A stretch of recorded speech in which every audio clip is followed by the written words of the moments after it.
অ্যাকাউন্টের মধ্যে প্রবেশ করব, গেমিং, আমাদের এনএফটিটা হচ্ছে গেমিং এনএফটি, ঠিক আছে।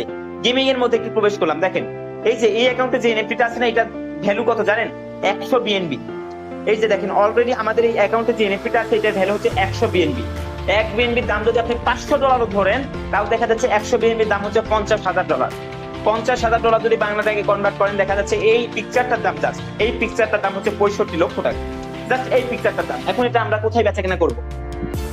আমাদের এনএফটিটা বেচা কেনা হবে ওয়ার্ল্ডের মধ্যে সবথেকে ফেমাস এক্সচেঞ্জার, যেখানে আমরা এনএফটি বেচা কেনা করি, শেয়ার বাজারের মতো যেখানে আমাদের এনএফটি বেচা কেনা হয়, সেটা হচ্ছে OpenShare.io।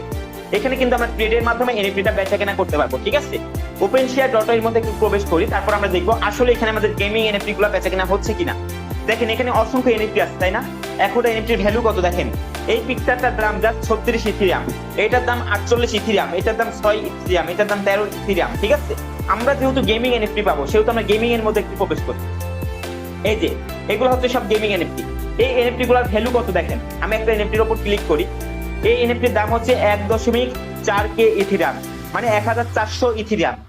এক ইথিরিয়ামের দাম দেখা যাচ্ছে মোটামুটি $2,500 থেকে $600, তাহলে 1400 ইথিরিয়ামের ভ্যালু কি পরিমাণ হইতে পারে দেখেন। এই এনএফটির দাম দেখেন 6K ইথিরিয়াম, ঠিক আছে। তাহলে সিস্টেম বুঝতে হবে, দেখেন একটা এনএফটি কিন্তু লক্ষ লক্ষ টাকাতে আপনি বিক্রি করতে পারবেন। একটা এনএফটি এখানে কোটি কোটি টাকার এনএফটি বেচে কেনা হচ্ছে প্রতিনিয়ত 24 ঘন্টার মধ্যে, ঠিক আছে। আমরা এই এক্সচেঞ্জারে এনএফটিটা বেচে কেনা করবো, ঠিক আছে। এনএফটিটা বেচে কেনার জন্য আমাদের কিছু সময় লাগবে, তারপর এটা OpenShare.io তে লিস্ট হবে, তখন কিন্তু আমরা এটা ট্রেডের মাধ্যমে বেচা কেনা করবো, ঠিক আছে। আশা করি সকলে বুঝতে পারছেন।